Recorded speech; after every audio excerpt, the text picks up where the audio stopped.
योग निद्रा यानी योगियों की निद्रा, जिसमें कि साधक का शरीर सोता है, न कि साधक अथवा जीवात्मा।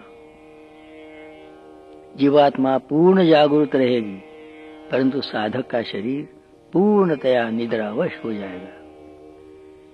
इसे अवयव ध्यान भी कहते हैं। हर एक अवयव पर ध्यान देते देते अंत में सहस्रार तक आ जावे, निद्रा लग जाएगी। किस प्रकार की जाए? अपने शरीर में जितने अवयव है, हर अवयव पर पूरा ध्यान केंद्रित किया जाए। शुरुआत करेंगे दाहिने पांव के अंगूठे से। अंगूठे के बाद तर्जनी, मध्यमा, अनामिका, कनिष्ठिका, इस प्रकार एक एक अवयव लेते लेते दाहिने पांव के कमर तक आएंगे। उसी प्रकार बाएं पांव के अंगूठे से लेकर इसी प्रकार एक एक अवयव लेते हुए बाईं कमर तक आएंगे। उसके बाद दाहिने हाथ के अंगूठे से लेकर एक एक अवयव पर ध्यान केंद्रित करते करते दाहिनी कंधे तक आएंगे। उसके बाद बाएं हाथ के अंगूठे से शुरुआत कर क्रमागत एक एक अवयव पर ध्यान करते करते बाएं कंधे तक। उसके बाद मूलाधार यानी शिवन के स्थान पर गुदा से थोड़ा सामने की ओर ऊपर, वहां से शुरुआत कर एक एक अवयव पर ध्यान करते हुए सहस्रार यानी मस्तिष्क के बीच में ध्यान पूर्ण एकाग्र किया जाए। इस प्रक्रिया द्वारा एक अद्भुत जैसी सिद्धि प्राप्त होती है। साधक का शरीर पूर्णतया निद्रावश, परंतु साधक अर्थात जीवात्मा पूर्ण जागृत। शरीर सोता है, हम जागृत ही रहते हैं, जो कि गीता में कहा है। इसके लाभ कई है। भौतिक लाभ, हर अवयव पर ध्यान एकाग्र करने के कारण हर अवयव में रोग ही नहीं रहता है। अधिक वहां रक्त बहने के कारण रोग ही नहीं रहेगा, शुद्ध अवयव हो जाएगा। निद्रा भी कम हो जाती है बहुत, 3 घंटा निद्रा पर्याप्त है। आहार भी घट जाता है बहुत कुछ, इच्छाएं घट जाती है। और अंत में सबसे श्रेष्ठ लाभ यह कि मैं जड़ शरीर नहीं, किंतु वह निष्कल आत्मा हूं।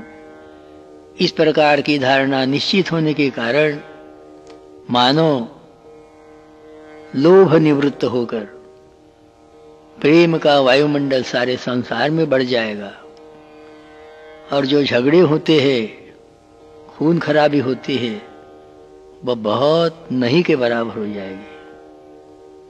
यह योग निद्रा की कई लाभ है। विशेषकर जिन्हें हृदय पीड़ा है, मधुमेह है किसी भी प्रकार का, दिमाग पर बहुत तनाव है, चिड़चिड़ापन है, क्रोध है, उनके यह सब नष्ट हो जाते हैं। अब योग निद्रा हम शुरू करेंगे। जिस अवयव पर मैं ध्यान देने के लिए कहूंगा, वहीं पर पूरा ध्यान निचोड़ कर दीजिए। शुरू में शरीर को लिटाइए, टांगों की एड़ियां जुड़ी हुई, उंगलियां टांगों की दूर, हथेलियां आकाश की ओर मुड़ी हुई, जांघों से सटी हुई। माथा सीधा रख सकते हैं तो अच्छी ही बात है, नहीं तो दाएं या बाएं दौड़ा सकते हैं। आंखें बंद, शरीर ढीला छोड़िए। अब योग निद्रा को प्रारंभ करें। हरि ओम तत्सत।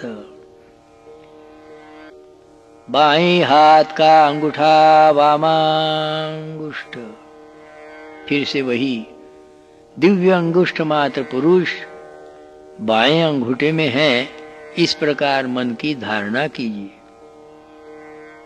यह अंगुष्ठ मात्र पुरुष भूत भविष्य वर्तमान सब कुछ जानता है, इसलिए उसको उपनिषद में ईशानः कहा है। स ईशानः।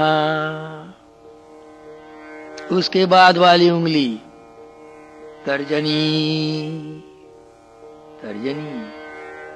उसके बाद मध्यमा, बाएं हाथ की मध्यम उंगली। उसके बाद अनामिका, आखिरी उंगली कनिष्ठिका।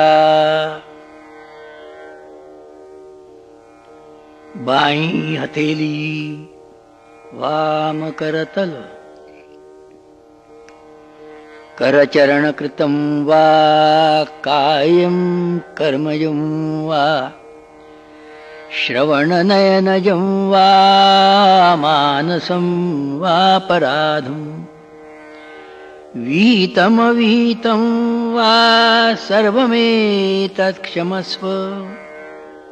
जय जय करुणाब्धे श्री महादेव शंभो। हे शंभो, हमारे द्वारा यदि कोई अयोग्य कर्म हुए हो तो उसलिए हमें क्षमा कीजिए। बाई कलाई वाम मणिबंध। बाई कोहनी वाम कूर पर। बाई बाह वाम बाहु। बाहु राजन्य कृता। उरु तदस्य द्वैषा पदभ्याम शूद्रो अजायत। बाया कंधा वाम स्कंध। पूरा ध्यान कंधे पर हो।